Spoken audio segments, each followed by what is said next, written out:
Good evening, and great to have you all here on a very, very cold evening in Poland. Temperature's been down to like, -11. So it's pretty cold here, -11 Celsius. So welcome, and today I want to just continue with the series I was discussing before. And then what was interesting was that the section that I was doing on the Septuagint obviously took on a life of its own, and I did 2 episodes just on the Septuagint issues. That had a lot of positive interest, so I've covered them in depth, but I did kind of get off of the presentation, so just like to go back to that and just finish those slides, and then we can move on to the next questions. So, welcome, Dragon. Good to see you. Mike, welcome. Michael Lawler, Artsy Fartsy, hello there. So, I'd like to just go back to the issue of it's really about Sola Scriptura, but also it's about the historical issues that I personally became uncomfortable with, because we're dealing with claims that I somehow could not find any historical substantiation for. That somehow the Bible came into existence through magic, effectively, is what it seems to boil down to. And so -7 in Finland, it's cold. So it's gotten down to lower than that here, Carol. So Dragon, great to see you. Okay, well, let me jump into the last slide, that one of the last slides, and just go back over this. I may not go in much depth because I've covered it before, but I just want to make it again so that it's part of this sequence. Just at least I've done them and addressed them and brought attention to the issues, and then we'll go on to some of the new slides. So, right now, the last slide, the last point that I made here is relevant to the issue of Sola Scriptura. So by making the claims that we're making, as I was saying, as part of the series, Protestants position themselves as having greater insight or guidance than the apostles and the early church, which is scripturally and historically problematic. The reason for that, just briefly then, is that the early church, and the evidence here is overwhelming, used the Septuagint. That was the Greek translation made by Jews in as early as 280 BC. The Greeks translated from the Hebrew to the Jews translated from the Hebrew to the Greek, and that is the version of the Bible that the apostles used. And of course, there's been a lot of, shall we say, revision of history to deny this and to move to a different translation. And we've gone over some of the issues we've discovered with that. So for Protestants to reject the Bible, the literal Bible that Jesus used and the apostles used, and say, no, we've got to use this one instead, that causes an issue. Well, we've already discussed that, so I won't litigate all of that in detail now. So now, Jesus again literally draws on the Septuagint tradition. In Isaiah 29:13, for instance, in the Masoretic, and the Lord said, "For as much as this people draw near, and with their mouth and with their lips do honor me, but have removed their heart far from me, and their fear of me is a commandment of men learned by rote." So this is what is said in the Hebrew version of the Bible, the Masoretic. In the Septuagint, we have a different translation. "And they honor me with their lips, but their heart is far from me, but in vain do they worship me, teaching the commandments and doctrines of men, but in vain do they worship me." So this is from Lancelot Charles Lee Brenton, the Septuagint version of the Old Testament, English translation, 1870, right? Isaiah 29:13. And I've already discussed at length before how these two translations, the one is from a tradition that does not revere the Messiah, doesn't recognize Jesus as the Son of God. Therefore, it translates these texts in a way that denies his divinity. It either literally strips out whole sentences, removes miracles, removes references to worship given to Jesus, and this conflicts heavily with the version of the Bible that the apostles are using. If you read that particular translation, that tradition of translation, you are not going to find the Messiah. So this leads to an argument, creates a massive divide. You cannot find the Jesus we know in the version of the Bible that the Jews use, and that many argue is the only correct version of the Bible. And this, of course, would lead to one to look at Jesus as less than divine. You hypocrites, well did Isaiah prophesy of you, saying, the people draw nigh unto me with their mouth, and honoureth me with their lips, but their heart is far from me. But in vain do they worship me, teaching for doctrines the commandments of men. That's Matthew 15, 7-9 in the KJV version. So we see here that Matthew is echoing the words of the Septuagint. To continue, so Jesus says that even in the Old Testament, they were worshipping him. So this isn't a direct allusion to Jesus' divinity, even within the Old Testament. Now, in the Septuagint, the Bible translation that paved the way to Christianity, this is Professor James Aitken. He says Jews could read and write Greek to a high level. This was in response to the claim that the Jews did not have a good understanding of Greek. Sometimes when people look at the translation, they look at the language and say the language is not very good, or the language shows influence from Hebrew, because of course it's a translation. But people often then say the translation was done very badly, and this is a misrepresentation. Jews would, as other people in Egypt, have known Greek to a high level, and when we think they've written what some people say is bad Greek, it's more that it's not at the highest literary level, but it's actually because it is a translation, and all translations show interference from the Hebrew. That is to say, they follow the Hebrew word order, for example.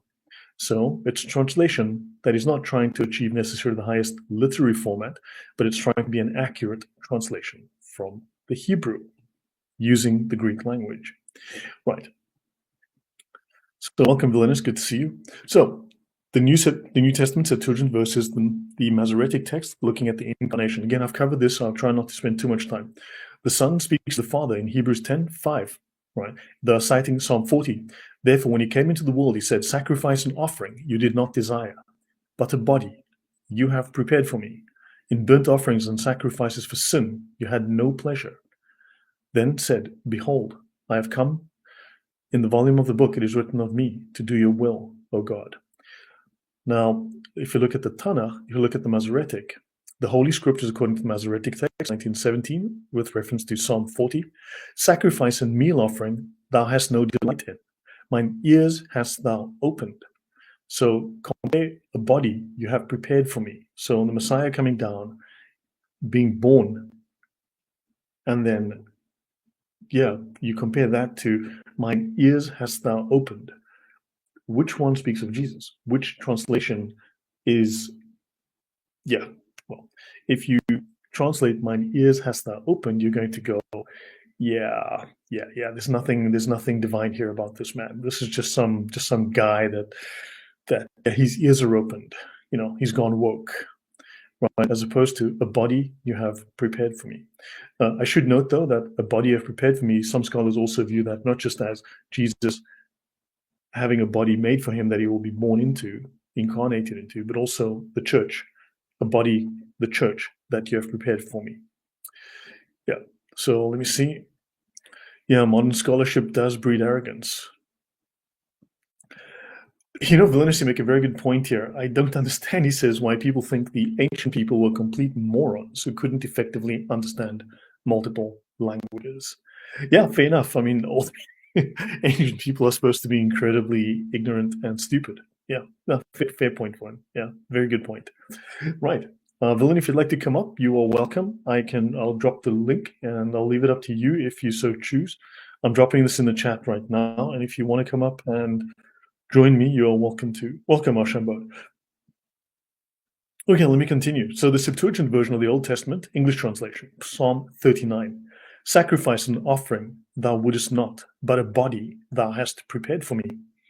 Very interesting. Other examples of the New Testament uses the Septuagint over the Hebrew texts are the virgin birth. For instance, Matthew 1:23 cites Isaiah 7:14, saying, the young woman shall conceive. So the word virgin, right, in the Septuagint, Isaiah 7:14, was chosen by Jews in roughly 200 BC. This is before Christianity, right? And this is not a 400 AD translation, as some have attempted to argue. Some have tried to make the argument that, no, this was a Christian interpolation from 400 AD. But for some reason, these Jewish translators, took the Hebrew Alma, right? So they went from Hebrew Alma to the Greek Parthenos, which means virgin explicitly. So it seems there was this tradition that viewed the Bible in this way. There was even, you can find a tradition where God was seen as a Godhead with multiple persons in it. So this was a tradition that once this created this kind of friction within Christianity, this had to be removed. The Bible, it would seem, had to be changed to this non-divine, non-Trinitarian variant to not give the Christian position any credence. So there seems to have been, well, let's just say there's a question about the way that the translation was made in the Masoretic.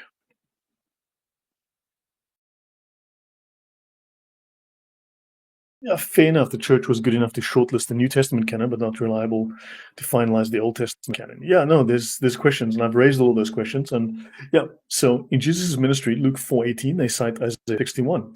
Now, the Masoretic text lacks recovery of the sight to the blind. This is one of the miracles of Jesus, and one of the prophecies made about him. The Masoretic removes that completely. And then the crucifixion, citing Psalms 22:16, piercing hands and feet, as previously referenced. Now, of course, lots of paper and lots of ink have been spilled to say that, well, this means, you see, because I covered this again at length multiple times already, but it's supposed to say, like a lion, my hands and my feet, which makes no sense. And of course, older translations of the actual Hebrew have been discovered, older than or different from a different site than the Dead Sea Scrolls, and they agree with the Septuagint. So not like a lion, my hands and my feet, but actually they pierced my hands and my feet. So that's the significance of that. So angels worship Jesus in Hebrew 1:6. And again, when he bringeth in the first begotten into the world, he saith, and let all the angels of God worship him. In the Masoretic text, this highlighted phrase, let all the angels of God worship him, that's omitted. It's missing. So yeah. Now, Augustine of Hippo. So the Septuagint was translated from old and accurate Hebrew copies, and newer research on newer papers are published with new research from other sites other than the Dead Sea Scrolls, where we are finding that these original Hebrew texts actually validate the Septuagint, they actually validate the Greek translation. So the Greek translation does come from an accurate Hebrew translation, or from an accurate original Hebrew source. And that's kind of my point, Villainous. If Jesus evidences his messianic position while on earth and quotes the Septuagint, then the Septuagint is valid. How can people come along in the 16th, 17th century and say, yeah, Jesus used the wrong Bible? That's a pretty weighty claim to make. And that's a dismissal of the tradition of Jesus and the apostles, and saying, no. Us guys here, 1500, 1600, 1700 years later, we got it right. Jesus and the apostles, yeah, they used the corrupted Bible. I've already covered at length how Protestant scholars from the 16, 17, 1800s were blatantly saying the Bible was corrupted. The apostles, that version of the Bible is not available anymore. It's a corrupted Bible, and therefore we had to go to a different one because the Bible is corrupted. That sounds like a familiar argument, but yes. Okay, moving on. So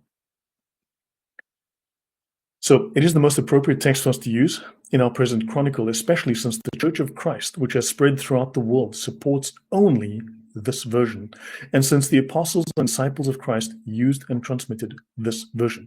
Now that's written by Eusebius in his chronography, right? And then, for it was the counsel of God carried out for the benefit of Greek ears. It was not alien to the inspiration of God, who gave the prophecy, also to produce the translation and make it, as it were, Greek prophecy. To this day, at the temple of Serapis, the libraries of Ptolemy are to be seen with the identical Hebrew originals in them. And that's Clement of Alexandria, one of the fathers of the church. Now, this is also an issue that we must address, because within the Protestant church, within the Westminster Confession of Faith, it says, yes, only the Hebrew Masoretic version of the Bible, of the Old Testament, is accurate. Of course, the New Testament in Greek is just fine. It's perfect. That's inspired the whole word of God. But the Greek version of the Old Testament, no. That's just not good enough. That was just some fiction that a bunch of guys wrote that yeah, we just really got to ignore that one, which is fascinating, which goes against the historical evidence. And this is a fair, true point. Neil says Protestant hatred for Rome is greater than the reliance on the judgment of Jesus himself. It's bizarre. It's crazy. And these are the questions that I've been asking. This is the evidence that I've been collecting and I'm looking at, and I'm going, yeah, this makes no sense. This violates the tradition of Jesus. This violates the tradition of the apostles. And if Protestants claim we're going back to the early tradition of the church, we're going back to the apostolic tradition, and then, yeah, we don't like the apostolic Bible. The Bible the apostles use, yeah, that one's corrupt. That's going to lead to questions, and I think it just leads directly to hypocrisy and falsehood. So that's my view. Right. Okay, let's continue. And then, of course, here we've got Justin Martyr with Trypho the Jew, right? Around about 120. But I am far from putting reliance in your teachers who refuse to admit that the interpretation made by the 70 elders who were with Ptolemy, the king of the Egyptians, he's the one who requested a version of the Bible in Greek to go into the library in Alexandria, right, is a correct one. So in other words, already the Jews were saying, no, that Bible's not the right one. We know from evidence now that Bible was even in Jerusalem being used there. And they attempt to frame another. I wish you to observe that they have altogether taken away many scriptures from the translations. They've removed books from the Bible suddenly, affected by those 70 elders who were with Ptolemy, by which this very man who was crucified is proved to have been set forth expressly as God. So the Jews were removing evidence from the Bible that proved that Jesus was God. Isn't that interesting? And man as being crucified and is dying. But since I'm aware that this is denied by all of your nation, I do not address myself to these points, but I proceed to carry on my discussions by means of these passages, which are still admitted by you. For you assent to those which I have brought before your attention, except that you contradict the statement, behold, the virgin shall conceive, and say, no, it ought to be that the young woman shall conceive. And I promise to prove that the prophecy referred not, as you were taught, to Hezekiah, but to this Christ of mine. And now I shall go to the proof.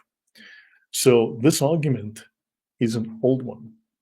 And the evidence is now starting to collect that the Septuagint is a faithful rendition, and it is the Bible that was used by the early church, even by Jesus and the apostles, quoted by them, and it comes from a reliable Hebrew source. Right. Now, critical editing of the Hebrew was undertaken by rabbinical scholars and the Masorah. Now, that's from the 6th to the 10th century. So the Masoretic text as we know it, really this group from the 6th to the 10th, well, technically into the 11th century, they were recreating the Bible. So, and of course, you had the members of the heretical Karaite sect. Now, you have the rabbinic Jews, and you've got the Karaites, who are heretical Jewish sect. And this Jewish sect is a little Islamified. I've covered that again in depth, but I'll try and go over the detail. And hello there, Neutron Star Academy. Welcome. Technically, I'm a Protestant, so don't shoot. Well, technically, so am I. So that's the issue. But I'm looking at the evidence. I'm looking at the history. And I'm going, yeah, this story does not add up. And the story definitely.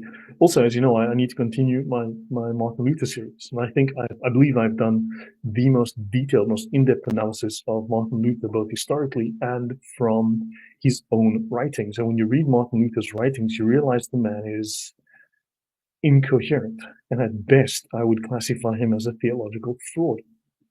And there are some serious issues with Martin Luther, and that's how I got onto this. So let me continue. Okay, so let's have a look at this.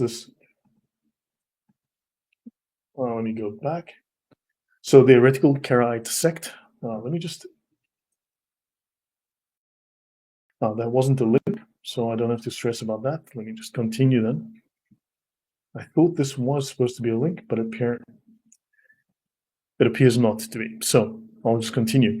Now, the oldest complete Hebrew Bible dates only from 1008 AD, give or take a year or two. That's the 11th century. That's many centuries after the Septuagint. We know the Septuagint dates from almost 300 BC. Now, you're looking at a Bible that was completed in the early 11th century, right? And you're looking at a Bible that is almost 1,300 years older. And everyone's going, now, that Bible from 1,300 years before this one, that's from the 1000s. Yeah, the one from the 1000s is the solid one. And Islam, because the closer you are to today, the more accurate. That's why Islam is more reliable, because it comes from the 600s and 700s rather than from 2000 years, before, etc. Yeah, same argument. So the oldest complete Hebrew Bible, it dates from 1008 AD, the 11th century. So this is 1200 years, 1300 years after the Septuagint. Yet the Masoretic is the text underlying nearly every modern Old Testament translation. So the Masoretic text is the Hebrew version that is behind virtually all translation of the OT.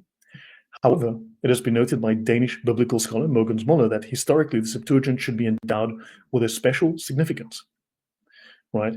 Considered as a translation because to some circles of Greek-speaking Jewry, it replaced the Biblia Hebraica and thus became their Bible. It was accepted as conclusive evidence of the biblical revelation. It was used by the authors of the New Testament writings accordingly came to have a decisive impact on the theology of the New Testament.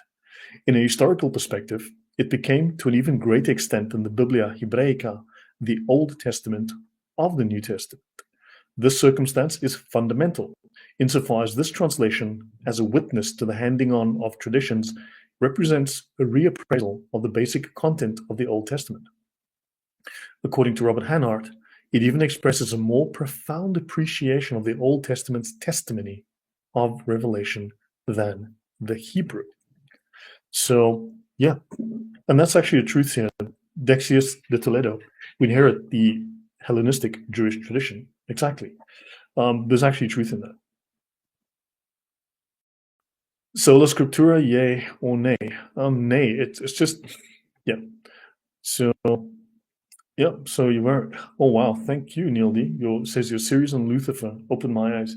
Man, reading Lucifer, wow, it shocked me how when I was reading theologians who discuss him and historians and you read Luther's life, his thinking, the effects of his actions, you start to look. I could only start to see him as the Muhammad of Germany, and that the narrative we were reading of Luther is roughly the same as that of Muhammad. It's all whitewashed. It's all artificial, and yeah, Luther was a psychopath. So yeah, that's the conclusion I eventually came to. So the Sadducees, Jesus and Torah alone. Now, the idea of the Bible alone, I mean, this is a very commonplace, very much ingrained Protestant position. It's also a very new position, but it's based on an old heresy. Sadducees are understood to accept only the Torah, the first 5 books of the Hebrew Bible, as authoritative, and they rejected the oral Torah.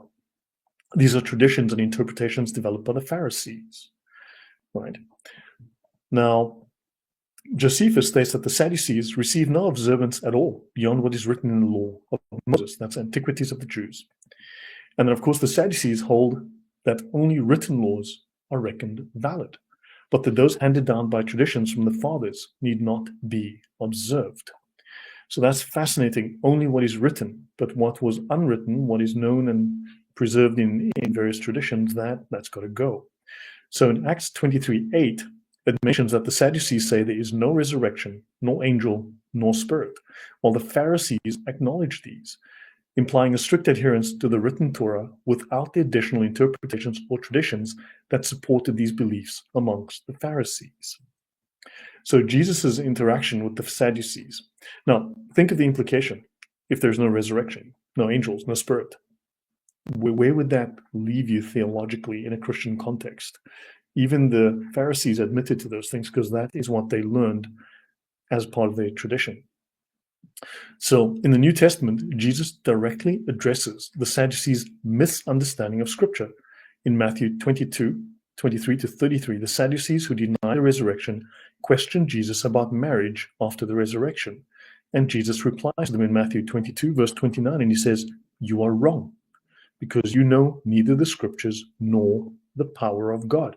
Jesus directly condemns their Scripture alone position. At the time, the Scripture was the Torah. The New Testament had not been written yet. So, of course, only the Old Testament. And he says, no, you're wrong. You are ignoring the tradition of those who came before you. So even Jesus rejected the Scripture alone position. Johnny, welcome. Thank you very much. Yeah. Yeah. Let's see if I've missed anything.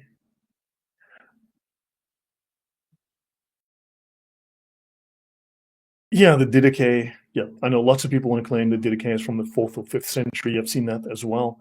And more and more research into the Didache and some of these older texts show that these are from before the Gospels were written. So that it's very probably the earliest written early church text, the oldest preserved early church text from as potentially as early as the year 48. So that's extremely ancient. Yeah, so hold on, let's see. Okay, so let's continue. So the Karaites, right? This is by Kola, Abram Darkavi. So the Karaites, now they're important because these were Islamized Jews in a real sense, and I'll look at some of that now. They were followers of the Bible only. So they picked up from the Sadducees, and they were Scripture alone Jews. So they were a Jewish sect professing to follow the Bible to the exclusion of rabbinical traditions and laws. They rejected authority of the elders. They rejected earlier tradition. They said, no, only the book. Well, where'd the book come from? The book came from the people who passed on the tradition. This is very similar position to the Protestant position. It's like, we're not interested in the church, just the book. We'll take the book. The church was good enough to give us the book, but the church itself not good enough, right? So charism, right? It borrowed from earlier or later Jewish sects like the Sadducees, the Essenes, the Esawites, the Ebionites, as well as from the Mohammedans. Now, this doesn't go, the Jewish Encyclopedia doesn't say much here, but it says it borrowed from the Muslims. Interesting. So these people borrowed from the Muslims. Let's continue. So the Karaites were Sola Scriptura Jews. Now, remember, they were integral to the translation of the Bible again, of this new interpretation of the Bible, the Masoretic. They were very much involved with this particular refutation, shall we say, in a real sense, refutation of the Septuagint in the Masoretic. So the Masoretic was to correct the error of the Masoretic. So Karaites, from the Hebrew kara, to read. Karaites, kara, Quran. Interesting. See, kara, Quran, to read. A Jewish sect that emerged in 700 AD. They emphasized the written Torah, the Tanakh, as the sole source of religious law. They rejected the oral law and the authority of the Talmud, which they saw as a substitute man-made law. Okay? They excluded, as if the Bible wasn't written by men, because as you know, the Bible just fell down one day, boom, straight from heaven. Not touched by human hands whatsoever, apparently. They excluded Jesus' messianism. So they said, no, Jesus couldn't be the Messiah. The Bible needs to reflect that. Because the false Septuagint says that Jesus is the Messiah. We can't have that. We need a new translation, a fixed one, to understand the theological implication here for Christianity. So Karaite belief, every person has the right to understand the word of the Torah in their own way. In other words, everyone can declare their own gender. So do you see the problem with that? You see, and if everyone understands the book their own private way, that's called subjectivism, that's relativism, that's everyone can make it up and interpret it as they please, in which case you have no truth because you only have wildly varying opinions. And some people are intelligent and some are not. Some are idiots, some are clued up, some are clueless. And you're just going to have a riot of opinions. So no intermediaries are required to mediate between humans and God. Is any of this familiar? Does this sound like modern day Protestantism, which goes back to, good old Martin Luther's days? And the people that Martin Luther got his wacky ideas from. So they were Jewish Protestants. They were rehashing former heresies and they were holding non-uniform beliefs. And artsy-fartsy, this is exactly what the Bible actually says. Everything is right in his and her own eyes. Yes. So let's continue with the Karaites. So the Septuagint was widely used by Greek-speaking Jews in the Greek and Roman worlds. That's the majority of the Jews because there was the diaspora, right? So the Jews had spread. Greek was the majority language. And this Septuagint had significant authority. So this changed only after disputes with Christians who cited its messianic prophecies in support of Jesus. And of course, many of these Greeks were like, no, we can't have that.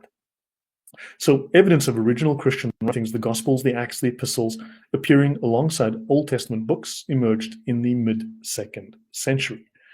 Right. So the New Testament wasn't around before Jesus, departure, and it came much later than had to be written. So Jewish scripture became the Christian Bible. Early Christian church accepted it as their Old Testament, and they interpreted through their faith in Jesus Christ. And exactly, but this is you are your own pope, Willis, and that's literally what Martin Luther wrote. That is literally what Martin Luther wrote. You are your own pope. Well, if you're the head of your own church, if you're the head of your own religion, then you have a lot of arguing people who are heads of their own religion. So this aligns with what the gospel describes Jesus himself doing. Right. This approach begins with the New Testament and then revisits the Old Testament, suggesting that the Old Testament is best understood through the lens of the New Testament. The shadows in the Old Testament become clear in the New Testament. And through reading the New Testament, you understand the allusions and the prophecies that are now seen clearly inside the Old Testament. So there's deep theological disagreement in the interpretive traditions between the Hebraic/Masoretic and the Septuagint Catholic Bible. And the Bible is most definitely historically a Catholic book. So the church accepted the Septuagint as its official Bible. That's the early church. So initially this applied to the Pentateuch. However, the rest of the text was translated in the 1st and 2nd centuries. And some of that's even, in fact, we know now that the Septuagint was completed by, at latest, like 150, 130 BC. So it took all of 4 centuries to complete the rest of the Bible. This was taken up by various translators, exhibiting various translation techniques. In addition to the Old Greek text, the Septuagint also added a number of books entitled de novo Greek books, such as the New Greek books, such as Wisdom, Judith, Baruch, the Letter of Jeremiah, 1 and 2 Maccabees, including Greek additions to Esther and Daniel. So these developments inevitably led to Judaism dispensing with the Septuagint.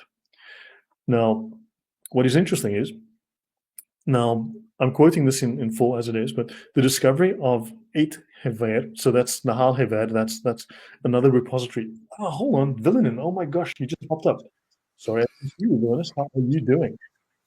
And not too bad, mate. I'm sitting in the library. Can you hear me okay, by the way? Yeah, I can hear you. Great. Good to see you. Thanks for coming on. Yeah. So, Wonderful. yeah. Go on. Oh, I was just saying g'day. I'll just pop in when I've got a question, I think. Good day, mate. Yeah. So tell us, what impression are you taking away of this so far? I know I'm kind of rehashing points I've made before, but I want to get through these and go back onto the rest of the history. What are your thoughts here and your takeaways? Well, overall, with the whole issue with the Sola Scriptura thing, there's a lack of appreciation for the work done by the early church and the order in which everything happened. There was no New Testament in Jesus' time. It's not like there's some magical event that happened. The church was building up and people were writing stuff. So Paul would write stuff and Peter would write stuff. And people would realize over time that, oh, hang on, this is like super important work, and we'll latch onto it. And so over a period of time, it was accepted. Now, sure, the Holy Spirit would have worked with Peter and Paul, etc., at the time, but it's just to think that these writings came out of nothing is not correct. That they're written by people, the same as the Old Testament, right? They were written by people, moved by the Holy Spirit, and over time, people realize, oh, hang on, this is actually it really is showing what God's doing in the world, and it needs to be accepted. So, I'm sorry, it wasn't Council of Nicaea that invented all this stuff. That was, the church had already worked it out prior to that, and it was written by people at certain times. It's not people really need to get the handle on the flow of writing and acceptance, which didn't happen by itself. It's in Islam, it tends to have that feel, doesn't it? You've got this Quran that got turned up by God one day, and poof, there it was. Yeah. Whereas we're quite clear that in Christianity that no, this is written by Paul, this is written by Peter, this is written by Luke, and we should be accepting it as such. Yeah, and there was a historical process, and we know from the writings, from the history, it took centuries. And in many cases, these were things that were accepted by the church. And for decades or centuries, it would simply just continue as a habitual practice because this was the accepted tradition. But then something egregious would happen. You have a major heretic come along, and there'd be a major storm in the church. And then the church was forced at that point to codify something. So the Council of Nicaea was again another one of those enforced actions where they had to codify things because of heresies that were threatening the church. So now they had to go, hold on, wait. Okay, we've all held this belief for decades, for centuries, but because of this Arius issue, we now have to write this down and make this doctrine. We have to pass this as canon law because it's causing confusion. Whereas, because there was revolt against church tradition. So yeah, history also needs to be respected because that's what we have records of. That's right. The Nicene Creed is exactly that, isn't it? I mean, it's basically a statement about of faith that we all use, right? But it's in response to particular issues that were going on in the time, and you've done it yourself, Lord. You've got that, this one side with the very statements. On the other side, you've got this is the heresy that it refers to, and there's a whole bunch of them, and it is, and I think that been happening over and over again. It's heresies turn up. I think that's one of the problems with Protestantism. And I'm like Lloyd, by the way. I attend an Anglican church, so I don't have any I don't have any vested interest in terms of being Catholic particularly. But the point being is that things come along. Oh yeah, this is it. There we go. Yeah, so it's against various things, and they just turn up. And with modern Protestantism, we're rife with repeating a lot of this stuff. That we things like what do you call it? Oh yeah, the sort of Jesus and being and God, modalism. Sorry, yeah, modalism is becoming quite prevalent nowadays. I mean, that's just this ancient heresy that people have dug up again. It just recycles, and they come in slightly different. It's like the same thing in a new hat. Yeah, and there's still Gnostics around. Like that has exploded. Like first century type Gnostics, not just the concept of which I know you talk about Gnosticism a bit on the channel, which is more a theme type idea where you can associate Gnosticism with other things. Well, even in Islam, it's saying you've got bits where it says, Islam is clearly saying itself as Gnostic, but it's not like the exact same Gnosticism from the first and second centuries. It's a different type, but there are still today like first and second century style Gnostics. They got some fantasy about going back to the old days and rehashing it. It's really crazy. And when you read the Gnostic cosmology and theology, it's bizarre. It is like fiction. I mean, it's like just utterly bizarre, unprovable myth. It's crazy the things they say. Yeah. Just so everyone knows, the Nicene Creed was a refutation of various heresies.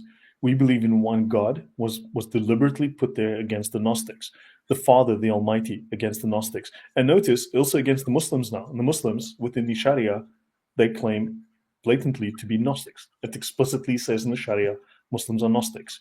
Maker of heaven and earth against the Gnostics, of all that is seen and unseen. And then again, you've got against the Arians and against adoptionism, eternally begotten of the Father. And then against the Arians, God from God, light from light. You have against Docetism and Ebionism. He was born of the Virgin Mary and became man. So these statements in the Creed were explicitly written to deal with and refute specific heresies because the church was forced to make it explicit. So it's not like this was invented in 621 and was never part of no, it was always part of the church's belief. But at some point, something happened and they said, hey guys, look, we need to make this written and recorded now. Yeah, that's right. So the Canon is the same, which is really what we're talking about today, right? The Canon has a situation where you got thousands of books and people are making up brand new ones all the time every 5 minutes.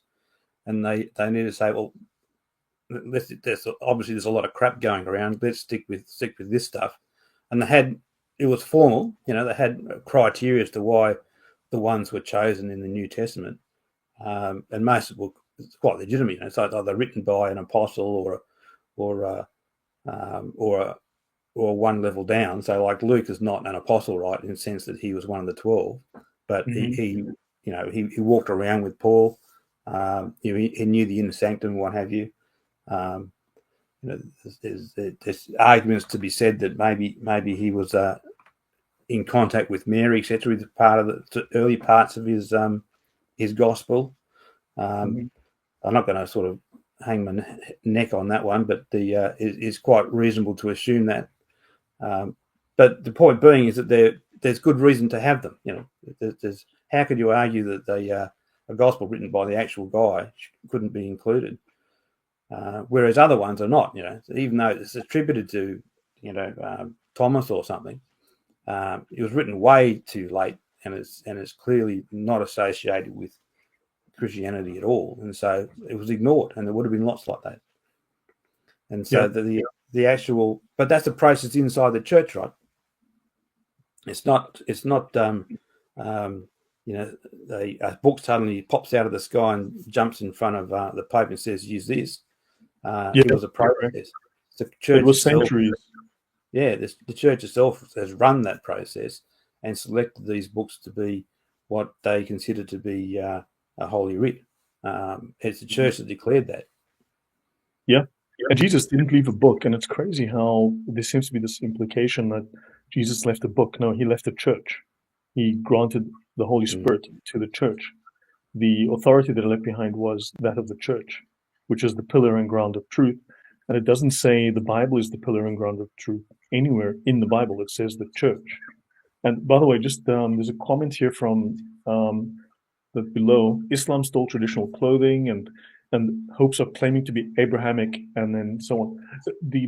Just to clarify for the audience, the claim of Abrahamism or to be Abrahamic in Islam is something that really only started in Islam apparently after the Jews rejected the claims of Muhammad, right? But notice that Abraham in Islam teaches hatred of Jews and Christians.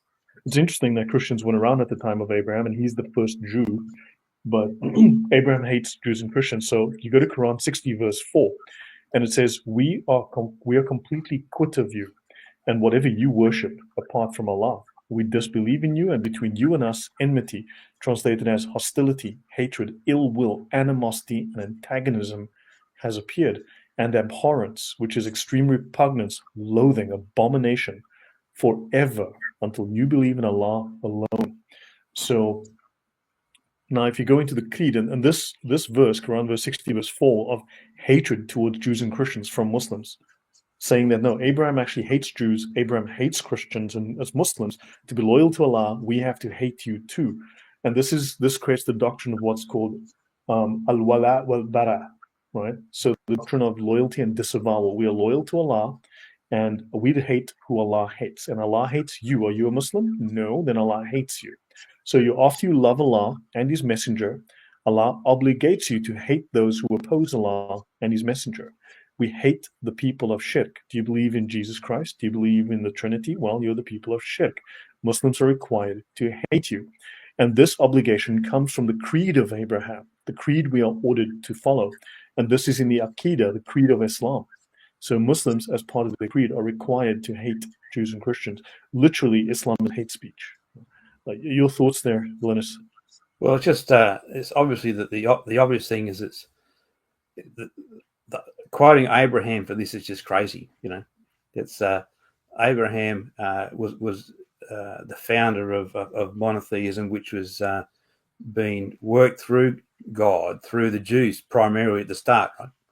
So basically, you're saying that God stuffed up in terms of his managing the nation of that is we currently called people are now Jews, right?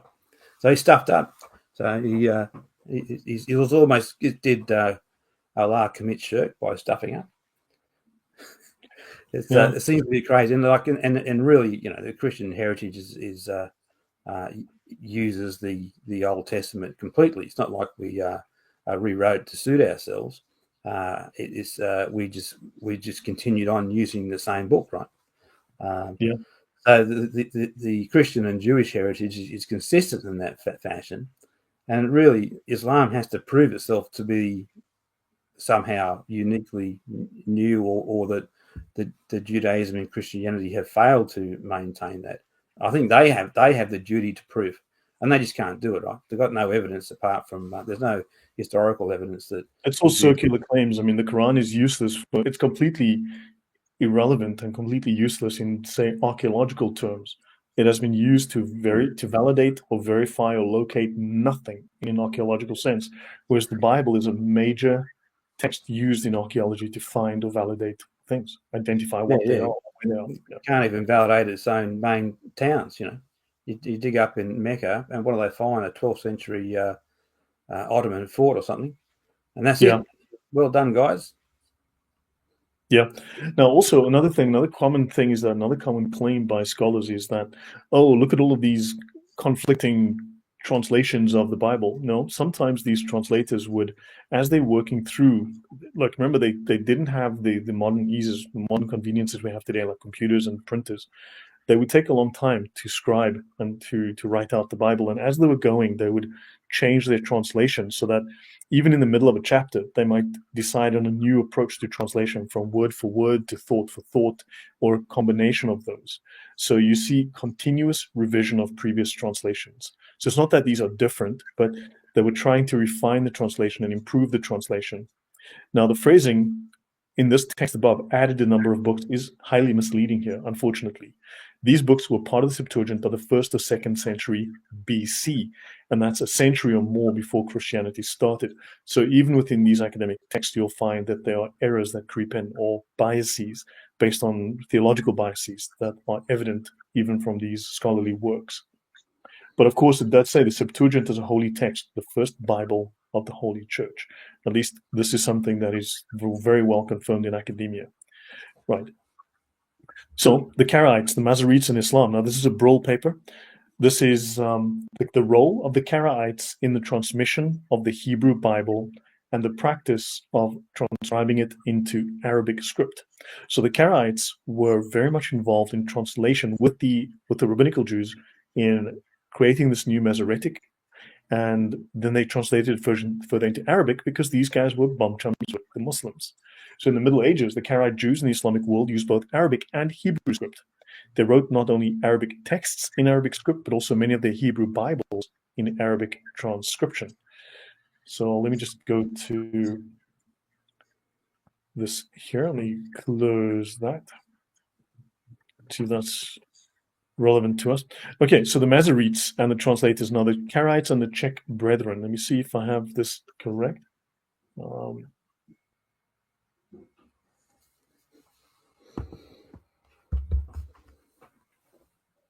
You see, this is something I need to bring up.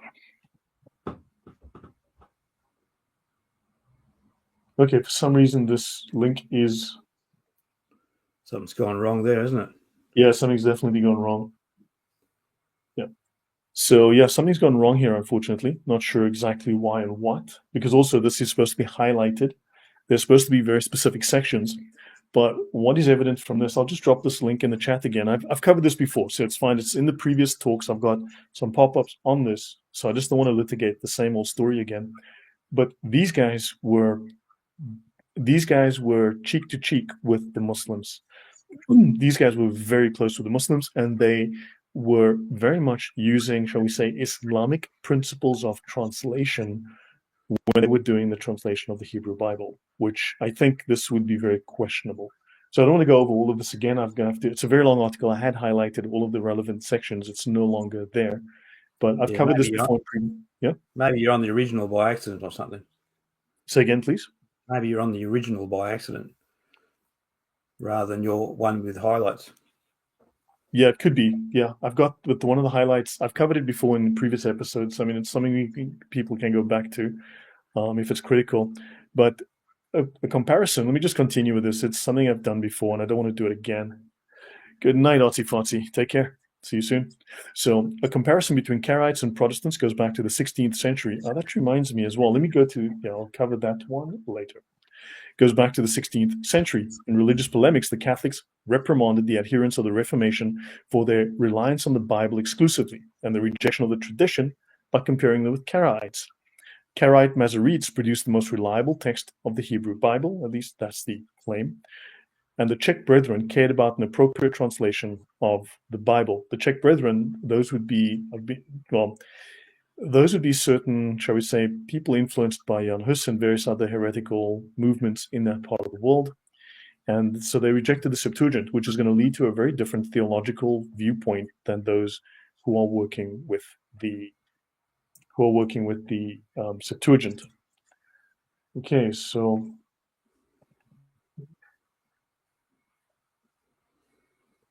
let me see, do I need to bring this up? No, that's fine, I'll skip this. Now, there's something very interesting, this little paper. I'll bring up this, though. Karaites and Reformers, 2 failed cases of coherent interpretation. And I'll just bring that up before we move to the next point. So from this paper, there are 2 main groups which claim that proper textual interpretation does not require extra textual information. Now, you need to understand that when you write something, you've got an oral tradition that's existed for some time, and then you write it down. It becomes a summary of decades, perhaps centuries of activities that have occurred. So your written text is a summary which includes a lot of assumptions. When someone divorces that written text from the experience of those who were there and from the oral tradition that accompanied it, then they will start making up their own views and their own opinions of what's in the text. And they're ignoring all of the history that came before. And this is a case that we're dealing with here. So he says, in this paper, there are 2 groups which claim that proper textual interpretation does not require extra textual information. They posit that the meaning of the text is discoverable from the words of the text or an individual's reason alone. Reason would be your opinion. Thus, no extra textual information is required to arrive at a coherent interpretation. The medieval Karaites reject the notion that there's any such thing as interpretive precedent, so there is no context to an interpretation in history or from past action, from tradition. Everyone's interpretation, guided by reason, is as valid and coherent as anyone else's. So you can make up literally any interpretation from a text, and your view is as good as anyone else's, because that leads to the claim that there is no truth. There is only your truth. And that is not a coherent doctrine. Your thoughts on this so far, Willem? Yeah, well, it's starting to sound Gnostic, isn't it? You start to make up stuff to suit yourself. I think that's one of the problems people have. They seek their own self-importance in terms of the way they're approaching God, and are not letting God tell you who he is. You tell God who he is. The other way around. I made a little comment before about Calvinism on that in the chat, where it's unfortunately is a bit of a human condition that we like to think of ourselves better than we are, and we're quite happy to tell God who he is, rather than put up with how God has been telling us who he is. And I think that's a bit like that. I'm not too familiar with the Karaites. They're a type of branch of Judaism, isn't it? They were often called Muslim Jews. They've actually been called Muslim Jews. Right. They're heresy. I mean, they're Jewish heresy, and they're Sola Scriptura, Protestant Muslim Jews. Yeah, they're just trying to make the worst case scenario. That's a bit crazy, but yeah. But I think one of the issues I have with I think you sort of mentioned that we sort of at the start we're talking about it, and I did make a comment about it, is that Jesus was quite happy to use the Septuagint in his discussions. Yes. And the difference between that and some random Karaite saying, "Oh, we want to use it this way," is that Jesus was quite capable of proving who he was through the miracles that he did, and his personal integrity, and his his sermons and what he spoke about, the Sermon on the Mount, and things like that. They're all backing each other up, you see. Whereas the Karaites, Yeah. So that whether Karaites or Calvin or anybody, they're not doing that. They're just that maybe they've got good intentions and they're trying to do the right thing. I don't know. But the point is they're doing it off their own cuff, and they're don't have the authority of God behind them in particular. It's hard to say in terms of the early Protestants and Calvinists and whatnot. That's not like they didn't love God and didn't respect Jesus, etc. But they certainly would have been thinking about things in their own way. That's not to say that doesn't also happen in the Catholic Church, by the way. It's not like we're all fallen human beings, okay? And we all make these same sorts of mistakes, whether you're a Catholic or a Protestant. It's very easy to think of yourself more important than you really are, and to fail to realize who Jesus is. Yeah. So Islam is my identity says, I love the Christians in the UK. They're respectful and tolerant people, and they allow us Muslims into their churches for iftar dinner and Ramadan and Eid celebrations. Do you? Yeah. Well, unfortunately, though, Islamic doctrine requires Muslims to hate the non-Muslim, the kafir. We are unclean. The Quran and these doctrines of Islam, like al-wala wal-bara, teaches that Muslims are to hate those who do not follow Islam, because this is in accord with what Abraham taught, and it's in accord with what Allah wants. So you have to hate who Allah hates. Nowhere does Allah preach love for the non-Muslim. And of course, you personally may be an enlightened human being. You may personally have better morals than your deen actually teaches you, but this doesn't change the deen. This doesn't change Islam. This doesn't change the doctrine. This doesn't change the teachings. You personally may be different, but then also this means that you are violating, you are breaking your commandments. It's that simple. So an example of this too, in contrast, would be: are the Muslims in the UK tolerant enough to have a Catholic priest go into their church and pray the Hail Mary and Our Fathers and set up a cross? Would you be tolerant of that? Yeah. Would they? Yeah, that's another good value. I was thinking of that. Yeah. So would you allow it? Would you be happy to use in your prayers the name of Jehovah? And would you, in your interfaith dialogue, think of God as the Father, Jesus as the Messiah, but as the Son of God? No, because this tolerance only goes in one direction. So yeah, so now early Protestant reformers like Calvin and Martin Luther in this paper argue that all one needs to interpret the Bible is the text and assistance from the Holy Spirit, and that's why we have thousands of competing and arguing and disagreeing denominations. So he argues against both positions, he writes. I show that these two separate interpretive frameworks, both of which exclude extra-textual information, yield interpretive results that are incoherent and contradictory, as I've already been discussing at length. I argue that this is because interpretable texts themselves cannot exist without a chain of interpretation. Therefore, by the time an interpreter interprets a text, a vast amount of extra-textual information has already been smuggled in. There are assumptions, there are traditions that are embedded there. Thus, the very act of interpretation employs extra-textual information, whether or not the interpreter believes that extra-textual information is required to interpret the text, which is a fairly valid point. I'm not going to do the whole paper, but just highlight this. Now, the Mutazilite influence on the Karaite interpretation of the Bible. These are Muslims. Again, this is a heretical Muslim sect, supposedly, that was wiped out in the 11th century.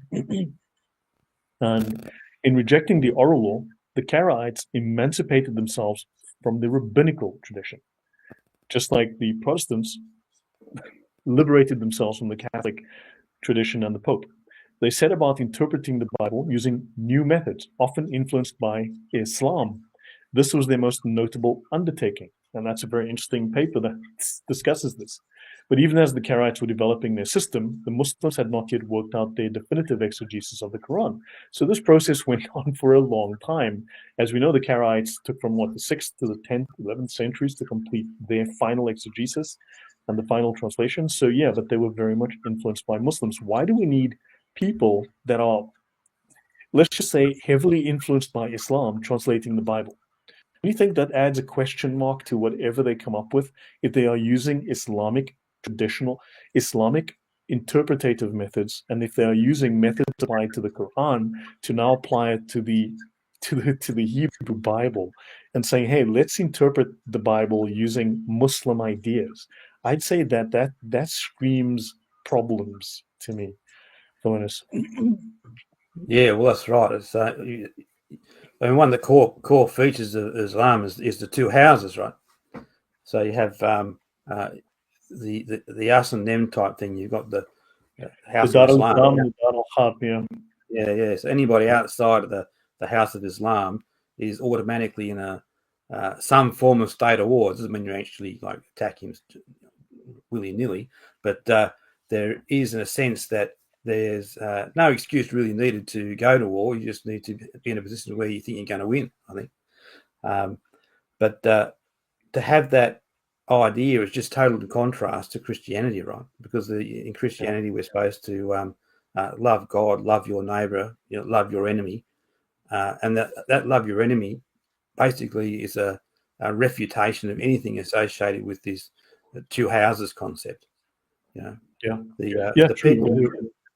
The people who aren't Christians we are to consider them potential Christians in the future, really. And so we need to love our enemies in the sense that we need to consider them as image bearers of God and who are potential fellow Christians and children of God. It's not something that whereas that's not really the case with Islam, is it? If you've gone through some of your Hadith stuff, or, if you accidentally bump somebody off who was in the house of war, well, it doesn't really matter.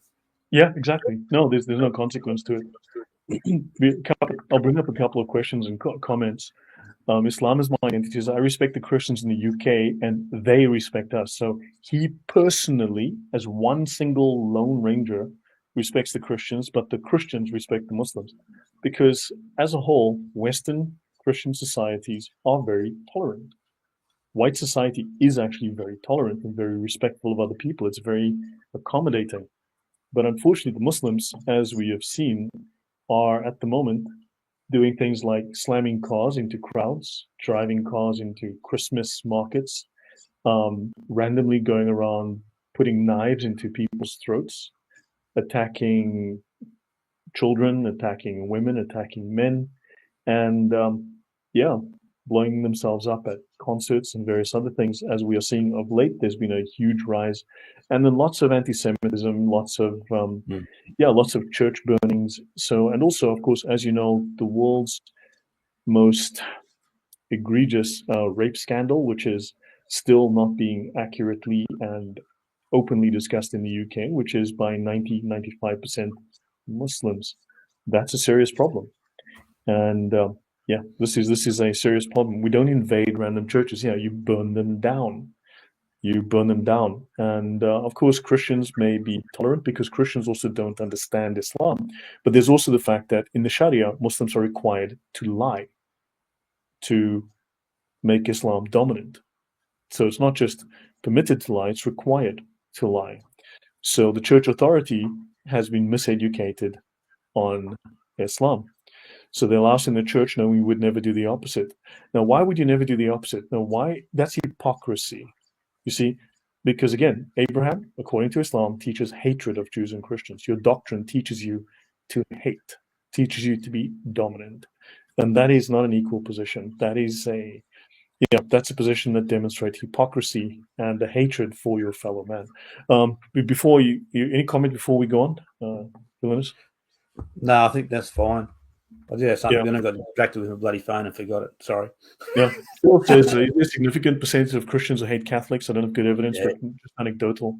In my experience, That's so annoying. Honestly, what happened to all the Christians for the last 1,500 years before the Protestant movement? Were they not Christians? Of course not. Today, Catholics today much different from those people? Christianity started with Martin Luther. It's just stupid, honestly. Sorry, Villains, I interrupted you there. Just repeat your last few sentences again, please. Your last point. It's just that the whole idea is crazy. For the first 1500 years, that's all there were Catholics, really. I'm including Orthodox, really, because there was they're still talking to each other, right? It's not like it is a schism, but it's a semi-schism. But the end of the day, for 1500 years, people have been Catholics. It's not like there was no Christians for that period of time. So the Catholics of today, are they that much different from what they were, say, in the 1400s? You could argue, yeah, okay, maybe there's some cultural difference, but the actual underlying religion is pretty consistent, right? Yeah, that's my view as well. Yeah. So what is with this hating Catholics bit then? It's like that really becomes entrenched. That becomes entrenched with Martin Luther. Martin Luther developed a hatred.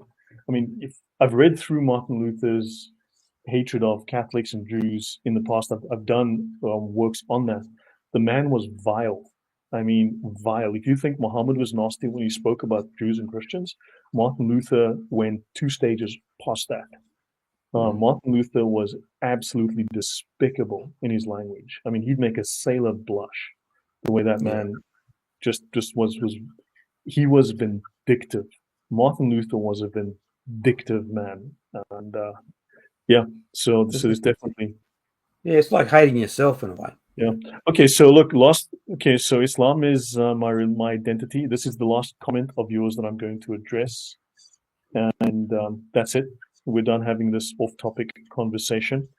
You have failed to acknowledge the fact that, as I showed, your religion teaches hatred. Your Allah is a God of hatred. Your religion explicitly in its creed teaches hatred of Christians and hatred of Jews. You personally are required to hate us.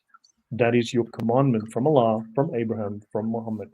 Now, whether you personally don't, that's nice, but you don't represent Islam. You are just an aberration. In fact, this might make you an apostate, but your religion explicitly teaches such hatred. So it's not even rukhsah, that sort of thing, isn't it? Loving Christians, it's not even a generic requirement. It's it's part of an aberration on the side. Yeah. So if you can show us where Allah teaches, because I can show you where Allah teaches hatred, but you are required as a Muslim to hate me, to hate Villain, to hate everyone who's not a Muslim. If you can show us where Allah teaches love thy neighbor, to love your neighbor, if you can show me that, that would be great. Otherwise, enough of discussion with you. Okay. Okay, so let's see. I'm not going to go too much depth in here. So the Karaite movement originated in Iraq and Persia. Oh my gosh, in Islamic lands in the second half of the 9th century, was a result of the cultural exchange between Judaism and Islam. Interesting. Mutazilism constituted one of the elements of Islam that had a determining influence on Karaism during its formative phase. Oh my gosh, let me see these Jewish Muslims. Good grief. And yeah, we really need them to retranslate the Bible, because Muslims really have a respect for Jesus, don't they? So let me see. The majority of Karaite texts were composed in Judeo-Arabic. It was easy for the principles of Mutazilism and of Islam to make inroads in Karaite literature, and these guys were integral to the translation of the Masoretic text. Isn't that shocking? Mutazilism, yeah. So it'd be good to get Mel's view on that, because he's been doing some research on the Judaic influences early on in Islam, and that there's just looking at there's some sort of back and forth going on there, and it's you're talking about Karaitism and Mutazilism there, but I think it could be broader than that. I think Mel would be the best person. I raised it with Mel. I was on a stream a week ago, 10 days ago, with Mel and Saint Murad, and this was new to both of them. Right. So I should actually maybe plan something, give them some notes to look at, and I showed them some of this. I went into some depth on some of it. The notes that I've skipped over, which I covered before, which I can't be bothered to do now, but they were both amazed by it. So Mal was like, yeah, I think this definitely is in Mal's ballpark. It's definitely the stuff that he's... Yeah, because he is doing some work on looking at early Islam being like a Messianic Jewish movement, Yeah, well, which has some merit. Like, because I think with Mel, he's trying to. The field is fairly sparse. I mean, Islam has been very good at destroying its own history, and so we're piecing together. Not me personally, but like the people on YouTube, etc., people like Mel and Jay and whatnot, they're piecing together little scratchy parts, trying to make something coherent, which is something that the Islamic world doesn't want to touch, of course, because it's they got rid of all that stuff for a reason. They want a certain view to survive, and that's it.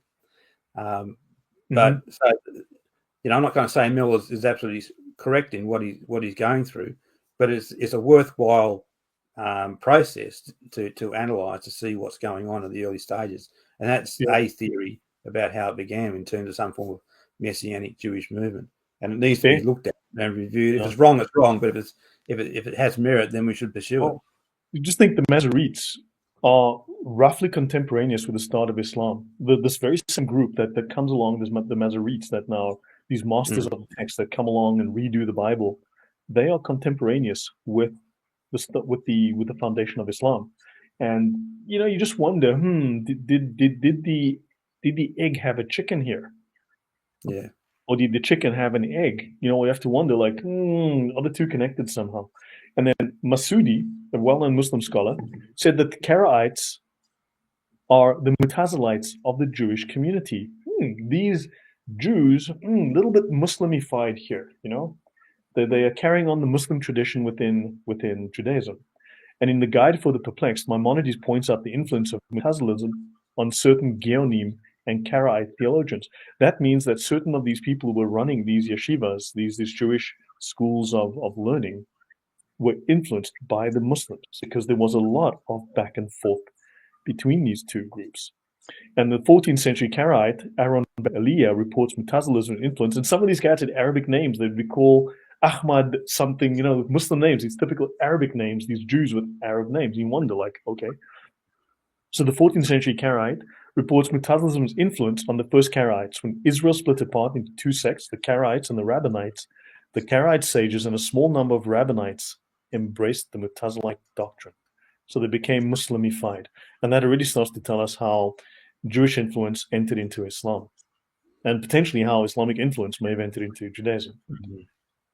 Daniel Kamisi, the first Karaite whose name has come down to us, was already a Mutazilite. And all of these guys, of course, were very much involved with translation of the Old Testament, which is disturbing, to say the least. Yeah, it makes me wonder if this Mutazilite people are just people who took the more literally the idea of Muhammad blessing the Torah, which is a problem in with Islam, isn't it? Like you hear a lot of polemics about Muhammad actually accepting the Torah as it was, but somehow or other, miraculously, it's been corrupted and we can't use it anymore. Some of these things sound like there's been some movements in the past trying to bring the two together, and maybe this is one of them. I think that the Quran actually speaks of this. It speaks of the conflict between the Septuagint and the Masoretic, and these Jews that were aligned with them versus the Jews that were not. I mean, there seems to be. I'll just read only I'm just going to do the highlight here, right? This is the Karaites and Mutazilism. I can't make this larger, unfortunately. Right? In the time of the Geonim, the directors of the Talmudic academies, Karaism was greatly influenced by the Muslim theological movement, the Mutazilites. So the Karaites adopted the doctrinal fundamentals of Mutazilism, both in the area of scriptural exegesis and in theological themes. So beginning in the 11th century, the Karaites settled in Jerusalem, set out to compose theological texts, creating a genre in their own right. And they were caught up in the polemics pervading the Mutazilite movement of the time. They contributed towards the spread of Muslim Mutazilite doctrine within the Fatimid Caliphate. And then also, when the center of gravity of Karaism shifted to Byzantium in the 12th century, and this is why I have a problem with the Eastern Orthodox. Some Karaite Mutazilite literary works were translated from Judeo-Arabic into Hebrew, even as new Karaite works of Mutazilite inspiration continued to be composed there. So a breach opened eventually between the Karaites and Mutazilism under the influence of the philosophy spread by the Rabbinite writings. So there were things going on theologically, and this is why I constantly, when I look at what happened with Eastern Orthodox, I see a Muslim influence, and this particular influence was in that stronghold of Byzantium, and I just have concerns that there's a Sufi influence in Eastern Orthodox. Just thinking of the timing of that.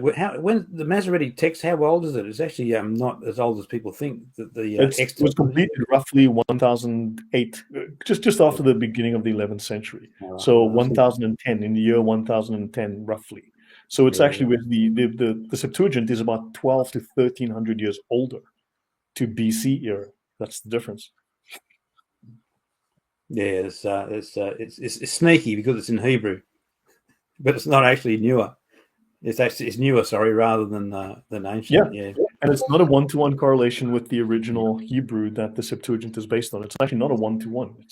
So people think, because it's the original Hebrew, it's therefore the same as the original text that the Septuagint comes from, and that's not true. So, yeah, the Dead Sea Scrolls help out with that a bit too. I think they're more consistent with the Septuagint too, aren't they?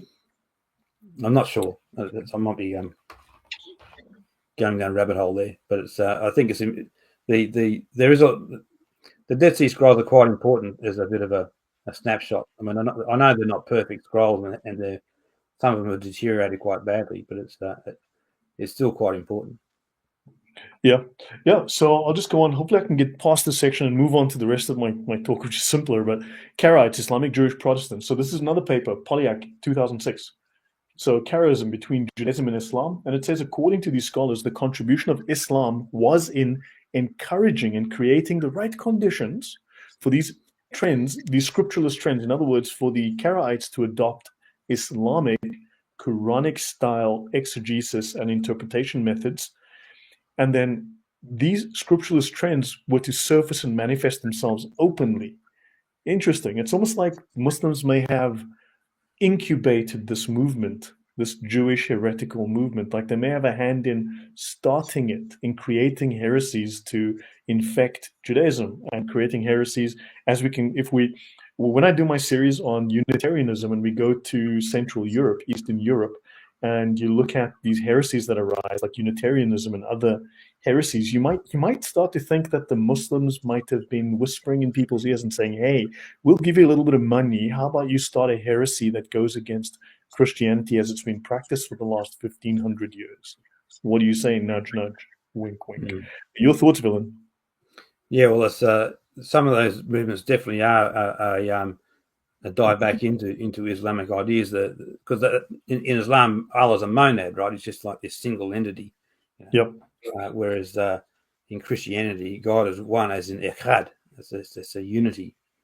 Complex unity, correct? Yeah. Echad, yeah. So it's quite different, and yeah, it's I think the way the beauty of it is actually in terms of the Islamic view is that it's easy to understand, and but just because something's easy to understand doesn't make it right.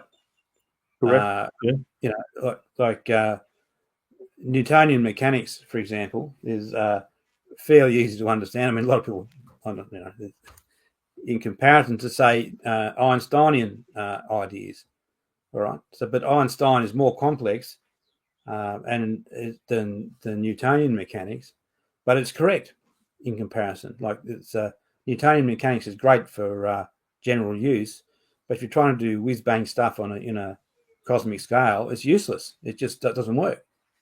And so in that sense, it's wrong. It's okay for being an engineer or something. Pause a moment. Here you go. You see, eternal Islam.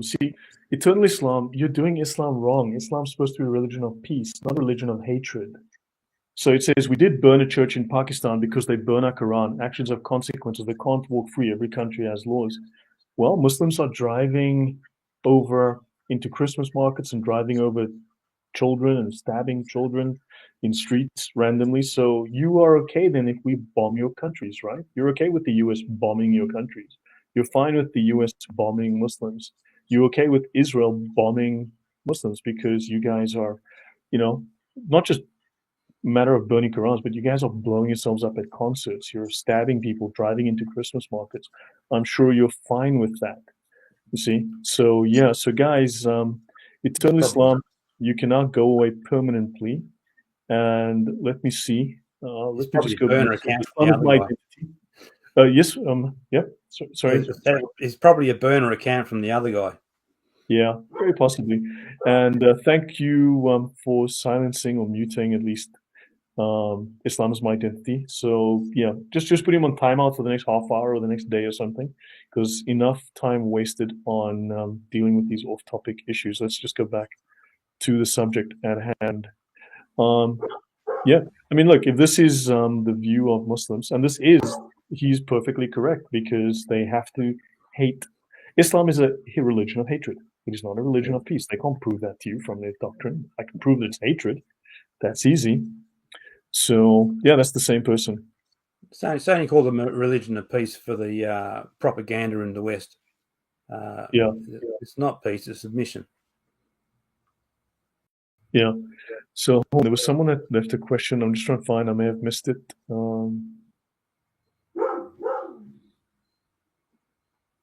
Gosh, I can't find it now.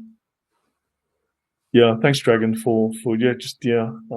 By the way, I need to say thank you to someone. I need to thank a Dalton Hawkins. Thank you very much. I just received a donation from someone, and just want to say thank you to that. I got a notification in email, so thank you very much. Yeah, let's continue with this. Right. So the major drive behind Karaism is external to Judaism. In other words, the outside influence, an outside influence led to the rise of Karaism, almost like the Muslims were doing it. It was borrowed or grafted onto it from Islamic models. Interesting. So somehow these guys came along with a bunch of Islamic ideas, and somehow some force outside of Judaism was pushing these guys to bring these Islamic ideas into Judaism, like they were trying to bring Islam into Judaism, and like they were started by Muslims who might have wanted to make this happen. So scholars give precedence to the Islamic milieu, blah, they speak of blah, blah, contact, providing detailed arguments concerning the level of Karaite borrowing from Islamic concepts, methodology, and religious customs. So yeah, it sounds to me like this wasn't an accident. It sounds to me like it's something the Muslims were behind. And if you go back to the 15th century, you might find that the same thing was happening to the church. So yeah. And then others go further in considering the role of heterodox Islam as crucial to the birth of Karaism, and as we would term it, the altering of the biblical translation, to the extent that it would not otherwise have appeared on the historical horizon of medieval Judaism. Some even suggest that all new content brought to Judaism through Karaism, was Islamic in origin. Hence, its depiction as a form of Islamic Judaism. So yeah, this looks like a conspiracy by Muslims. And you can see the same in the 15th century in Eastern Europe to undermine the church. Yeah, like determinism is an Islamic concept really that's crept into, well, particularly Calvinism. But I was just thinking on that's also in atheism too, isn't it? Like there's this Yeah. desire for determinism, which is an Islamic concept. Yeah, and the And weird it's thing is when you crept look through into, Darwin got a lot of ideas from the Sufis, from Muslims. yeah. Yeah, crazy amount of Darwin's ideas is actually Muslim ideas. And you're like, huh? And the weird part is it's from Muslim poetry. Like, yeah, scientific my ass. So Peter Hamlet, there's a word for what you just wrote, and it's called bullshit. Yeah, so let me see. Yusuf, oh, it's so sad, but you've so just ban him, Dragon. I mean, this guy's just wasting our time now. You know? It's just creating new accounts. It's Yeah. just annoying. Yeah, Yeah. just ban this twat. Yeah, just get rid of him for wasting our time now. So, but hopefully he will have no problem when the Israelis or the Americans bomb them back because of burning churches. I mean, if we burn Qurans, you burn the church. When you burn the church, we bomb you back. It's like just how it goes, right? Just one of those things. Right. Okay, let's continue. Now, St. Augustine, City of God, Book 1. I want to get past this section so I can get into the rest of this stuff. So, also, this is from St. Augustine, City of God, Book 18, Chapter 43. Okay, so, for a while, there were other interpreters who translated these sacred oracles out of the Hebrew tongue into Greek. Now, he mentions Aquilus, Symmachus, and Theodotion. And these guys were starting with new translations of the Hebrew that were variants that moved away from the Septuagint because they clearly wanted to separate this Hebrew translation, the Jewish one, from the Christian one. So that started very early on. And also that translation, which as the name of the author is unknown, is quoted in the 5th edition. Yet the church has received this Septuagint translation just as if it were the only one. So according to St. Augustine, the church inherited the Septuagint. This was and is a correct translation. Now, don't forget, I've mentioned between the 15th and the 18th centuries, Protestants were explicit in claiming that the Septuagint is corrupt. The Bible is corrupt. We can't use that Bible. It's corrupt, which is a Muslim argument being made by Protestants, denying that the apostles had the correct Bible, which is, to me, shocking. And it has been used by the Greek Christian people, most of whom are not aware that there is any other Bible. From this translation, there's also been made a translation in the Latin tongue, which the Latin churches used. And although the Jews acknowledge this very learned labor to be faithful, right, that's of those translators, while they contend that the Septuagint translators have erred in many places, the churches of Christ judge that no one should be preferred to the authority of so many men. So now they also speak of Justin Martyr, I think it's Justin Martyr who made his translation. Was it Justin? Anyway, but here you've got a translation by 70 of the very best Jewish translators. And suddenly, for centuries, that is the Bible used all across the Jewish world. And then suddenly one day, oh, it's corrupt. It's wrong. So, yeah, a little bit of hypocrisy there, to my mind. Your thought there, Billy?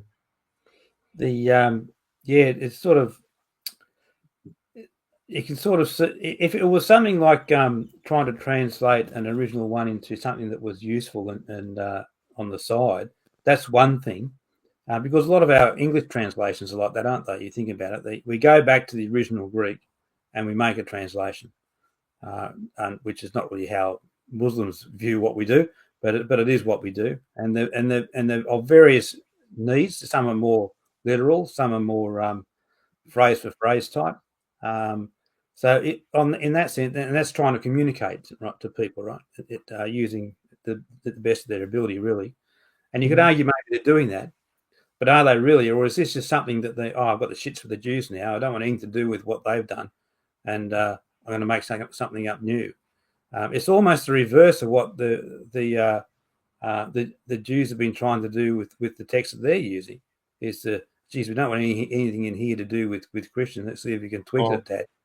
Notice here, look here, this Muslim warrior, watch out, when you flood Poland, you will regret your crusade against Islam. You have been warned. You know, it's the same guy, probably. Yeah, very likely. I'm just going to put this on X quickly because... That's a good one. I mean, that's the attitude there is about it's like pure hate, right? Yeah, it's hatred. Whereas in the Christian attitude, look, we don't agree with your religion. It's not like we're going to hate you and burn your city down. Whereas that's what his attitude is. Oh, we hate you, and now we're going to knock you all off. It's a completely different attitude. I mean, he's got a knife there and blood. So this tells you it's not a religion of peace. It's a lie. It's gaslighting. They're just gaslighting you. Islam is a religion of hatred. It is hate speech. In exactly as those laws claim hate. This is the sheer definition of hate speech. Islam is hate speech. It is deceit. It is lies. So that's what it is. Just like that. And I mean, they did invade Poland. They were kicked out.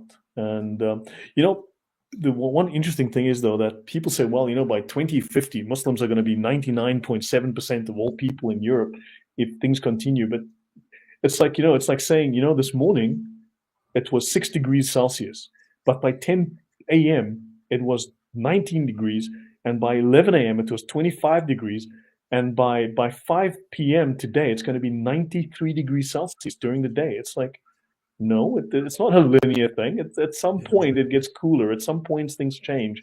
And at some point, people are going to go, we really don't like Islam because these guys are just not being very nice. And at some point, there's going to be pushback. You're assuming there's going to be zero pushback. You're assuming there's going to be zero social change. And that's, people need to realize that Europe has been very good at killing people on an industrial scale multiple times throughout history. And you really want to bear that in mind. They are poking the bear. The other thing is, too, those stats that the people saying that, it's going to overflow everywhere, they're old. The reality is that their birth rates are dropping everywhere, and they're not converting people. The people who are convert last like 5 minutes and realize and leave. And leave. And Mal showed that those conversion stats are from the 60s. Yeah, I mean, that's decades ago. Yeah, it's just useless. The reality is they're not having 6 kids anymore. They're still better than the West. I'm not saying that the West hasn't been indoctrinated by extremists that they're forcing everybody to not have kids. That is the case. People are only having 1.5 kids. That's not sustainable. People need to wake up and they're told fibby-wibbies. But the Islamic world is not 6 and 7 like you've heard for those stats. It's only like 2 and a bit. It's just like replacement levels now. And obviously that's dropped, right? Which means there is a progression. It will drop further. Things are changing. So let's finish this and we do one more page. Villain, we finish maybe this page and then we can pick this up another time. But I'm really glad that you came on. Something I've noticed, my talks often just meander and wander all over the place. But so he speaks here that the Septuagint was the work of Eleazar, who was then high priest, because he chose 70 men to do the translation of the Septuagint. And he says, even if there had not appeared in them one spirit, without doubt divine, and the 70 learned men had after the manner of men compared together the words of their translation, that what pleased them all might stand, no single translator ought to be preferred to them. He says these are 70 people who worked together, who came to an agreement, who checked each other's work, and eventually said, okay, yes, we think this is a good translation, and this should be preferred over the work of one man who makes up his own mind and no one tells him, and he just does it all by himself. So he says, but since so great a sign of divinity has appeared in them, and that's reference to the Septuagint, that it is divine. Of course, the Westminster Confession of Faith says, no, it's not. It's not. The New Testament in Greek is divine, but the Old Testament in Greek, that's just fake. That's corrupt. Oh, good grief. Which is kind of hypocritical, but fine. Yeah. It says, if he is not found to agree with them, then we ought to believe that the prophetic gift is with them. That's the 70 who created the Septuagint. So if one guy says, these 70 translators who were the very best, so we're talking a non-Jewish translator who then says, those 70 Jews are all wrong. He says, maybe we need to go with 70 over the one. For the same spirit who was in the prophets when they spoke these things was also in the 70 men when they translated that Old Testament. So St. Augustine, now there's a much longer treatise, there's a much bigger discussion to be had, but St. Augustine really wasn't happy with St. Jerome, I believe it was, not Justin Jerome, doing his new translation, which in large part rejected the Septuagint. And he argued against it, but he vouches here for the authenticity of the Septuagint. That was St. Augustine's position. It is reading between the lines. It stinks a bit of anti-Semitism there. I don't know if you noticed that. There's a subtly. Sorry. It just reading between the lines. It smells a bit of anti-Semitism. Did you see that? Yes, actually, that's an interesting observation. Yeah, I didn't notice it till now, but you're right. Yes, go on.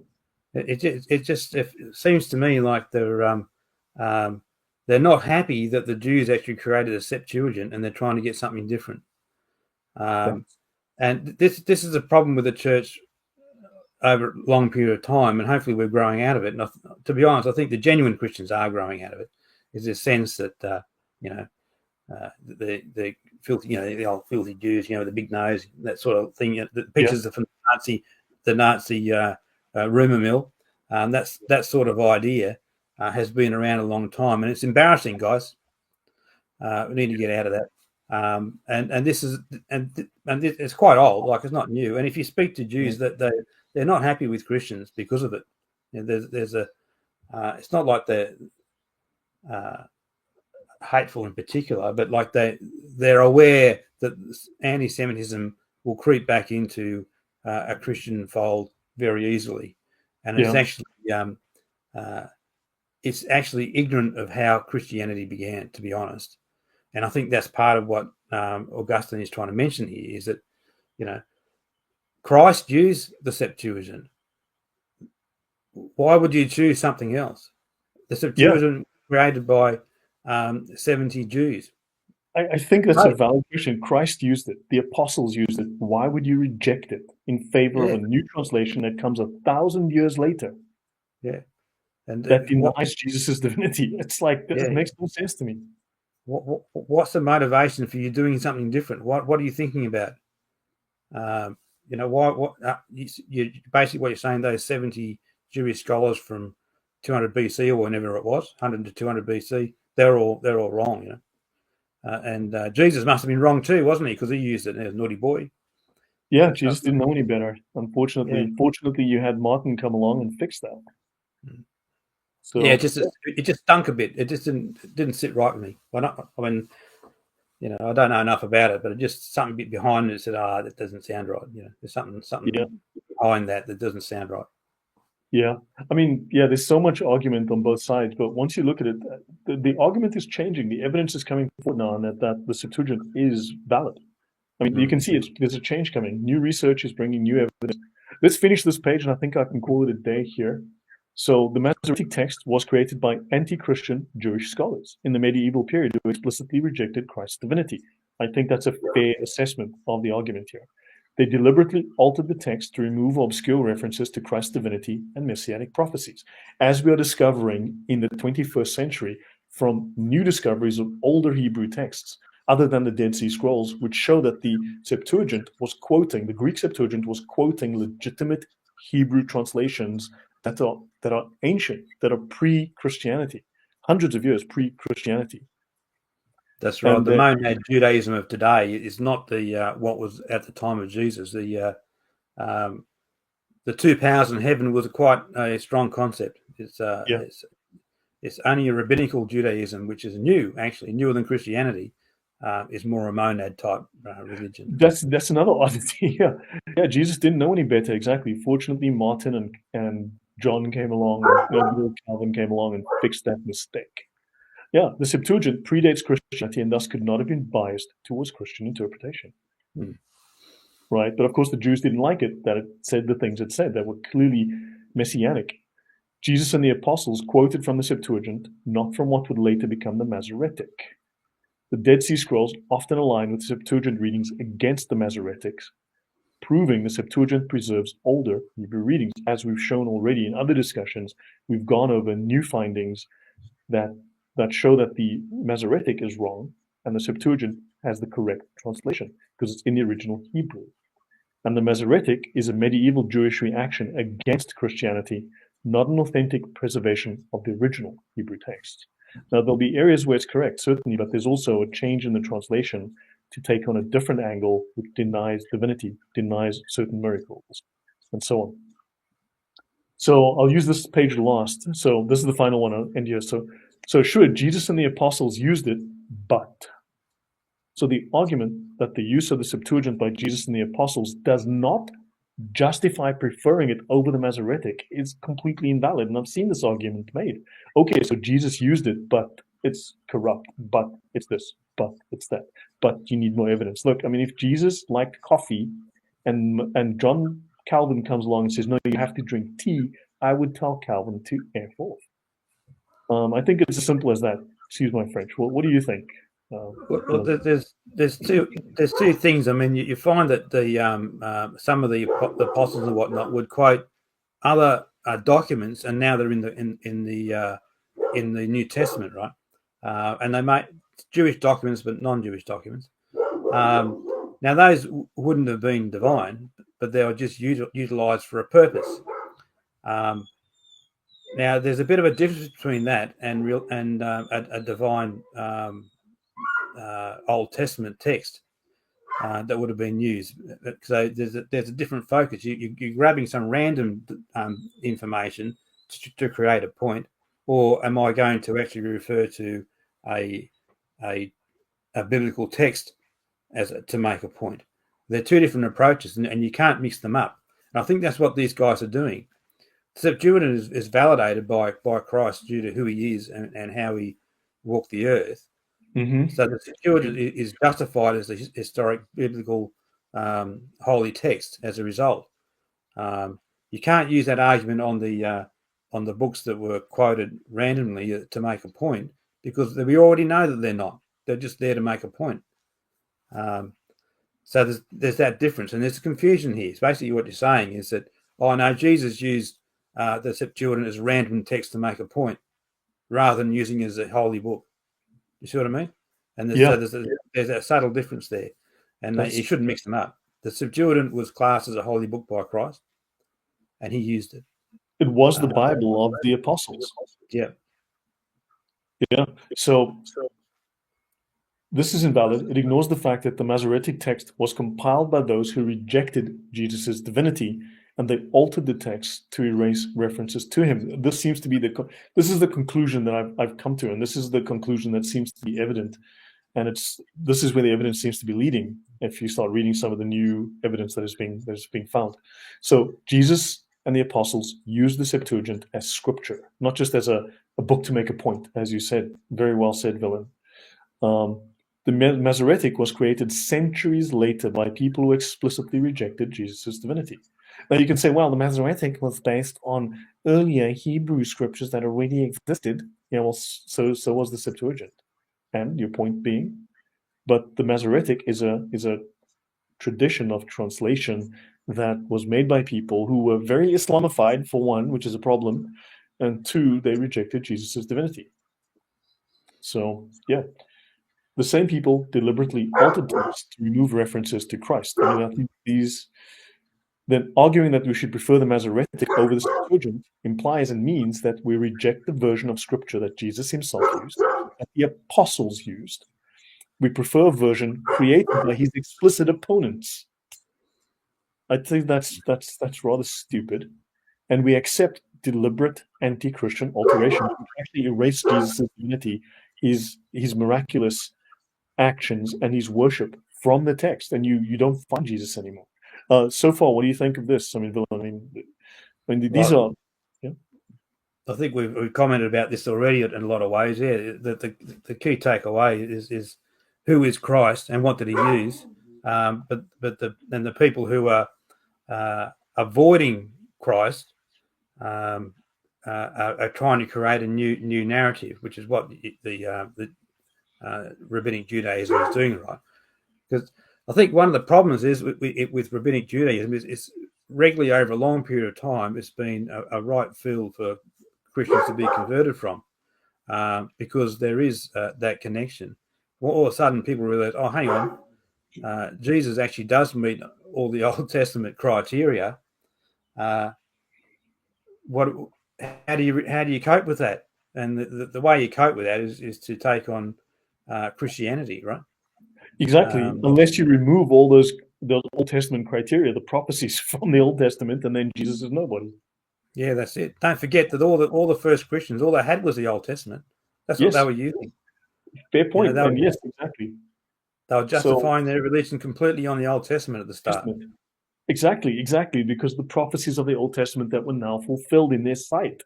Yep. So this means that Protestants who reject this Bible claim to know better than Jesus and the apostles which version of Scripture is authoritative. I mean, that's a very strong claim to make. So this is like claiming to follow George Washington while rejecting the US Constitution in favor of a British revision written in 1850 that removes all references to independence of America. I mean, that's a self-contradictory and logically indefensible position. It's completely absurd. I'll pause here on this one. And here's a question: if Scripture alone is authoritative, what Scripture authorized the canon? Because if it's not in the Quran, then it's not real, right? Yeah, whose authorities was it that said that Scripture alone was correct? Yeah, Yeah. Yeah. The So there problem was a is that question. you deny traditions and then you create new ones immediately straight away. That's the problem. You know, you say that That's actually by the very fact of saying sola scriptura is a thing, that is a new tradition you just made. It's a fair point. I think it's a very fair understanding of the problem. I mean, that's what, Villain, you have amazing insight. I mean, genuinely, you have also an amazing way with words. The way that you just phrase an argument or just make an argument clear. Pardon me, it's really impressive. I mean, hopefully you can join me. We can do this again in a week if you're available. If the time is not, otherwise, let me know what time works for you, and I'll schedule it at a time that's convenient for you. Yeah, You yeah. know. The problem with me is that you and I are complete opposite sides of the world, and so it's actually here it's only it's 10 to 7. So I've been up since 5 o'clock. So it's Oh, quite early. Like I have to get up and do something. So sometimes you've been on and I've just been totally knackered and I haven't been able to come on when you've asked me. It's just the nature of the beast. yeah.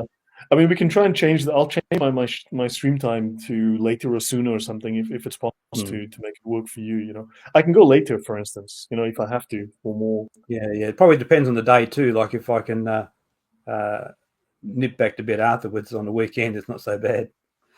Okay, yeah, But yeah. I'd love to sometimes have. I think the only hassle with the weekends is that obviously got church and whatnot. I'm also I do Mhm. Bible studies with Thaddeus as well, so that sort of that chews up a bit of time. That's an Understand. online thing. So Dragana, who's still here, she's still here. She sometimes pops onto that. But Okay. anyway, oh, there she does. There you go. She's here. Yeah, I can always invite a few of you guys on at some point, and we can just talk about these issues, these discussions. Mm. But yeah, let's I call it wouldn't a have to night. come on again. It's just that Yeah. if I'm half dead, you're not going to get much out of me. So it wasn't too bad today. Yeah. No, thank you. Really appreciate it. So guys, we'll end here. By the way, I've got a guy called well, let me just bring it up, brother. Easier. I'm busy talking to someone. Let me just open that. So I'm just trying to bring this up to show you. Yeah, so guys, in a couple of days on the 19th, I'm talking to, this is not Ibn Warak, it's different. It's Ibn al-Warak. I'll be speaking with him. This is an Egyptian. He has an interesting history, and he's going to talk about Islam. He's very well versed in history of Islam, in its ideology, and yeah. But I don't want to say too much because he needs to maintain his anonymity for his safety. But also, let's just say this guy's been in the thick of it, and I'll let him answer if he wants to say more and provide any Yeah. details about this. There's But quite a few guys from Egypt who are helping out with this. I mean, the reality is that the Egyptian people have been living with the pressure of Islam since the start, and they're still there. Even though they're only 10% of the population there now, um, the Christian population there is copped the brunt for a long time, and are very well aware of the background. So yeah, these guys are great. You know, yeah, he's actually, I believe, is a Muslim convert to Christianity. right? So he actually comes from the other side, and let's just say he was deep in the thick of it. Let's leave it at that. So I'll let him explain further. So this guy, eventually kind of saw the error of his ways. So this should be an interesting conversation. This guy seems to know quite a bit, and it'll be a very interesting conversation. I've also reached out to Raymond Ibrahim. I Oh, last good. communicated with him about 4 years ago, but I really want to start having that conversation with him because he's a brilliant author, guy's a brilliant historian, really knowledgeable. And I've reached out to him, so let's hope something works. And yeah, and I've He's, got he, some other. Yeah, he's been a bit more active recently too, so he might be keen to catch up with you actually, just to spread the word a bit. yeah. Thanks. So if people can just contact him, that'll be great. I, Just let him know that I don't know him personally. I could make a note in his his one of his Twitter or streams or something. something. Just drop him Yeah, and just tag him on Twitter. But yeah, but I'm trying to talk to some of these people because knowledge of the Sharia is growing. People are starting to understand the Sharia. They're starting to see its significance and how it the explanatory power. So things are improving. So yeah, let me call it a night. I'll be on again soon, and not since Desert Storm. Yeah, well, Mad Monk. So that's interesting. Yeah, you were out there as well. So yeah, guys, thank you very much. It's been really, hopefully you've enjoyed the conversation, learned a great deal. Thank you for joining us, Villain. It's always a pleasure. Really, worries. I've learned a lot from your ability to explain things and your insights. Let's hope we can do this again. No worries. Always welcome. And next time, maybe we should bring Dragon up. What do you think? We'll invite her as well. You know? Yeah, why not? Yeah, To she's got to join the put up with it. She's got a strong accent, so you've got to cope with that. That's all right. Man, we'll translate, I'm sure. No, it's fine. Her English is very good. It's just I've got to probably have a strong Australian accent, and she's got a strong Eastern European accent. So that's just the way it is. Yeah, well, luckily I have a mild South African accent, so yeah. So guys, yeah, let's call it a night here, Dragon. We will see you next time soon. So guys, thank you very much. I hope it was entertaining as well as educational and that you learned something. So there's a lot more to this. These simple answers don't always work. There's a lot of history that needs to be explored. Hopefully we realize now there's questions to be asked, and rather than just assumptions to be made. So till next time, guys, I will see you all soon. All right. Take care. Peace, everyone.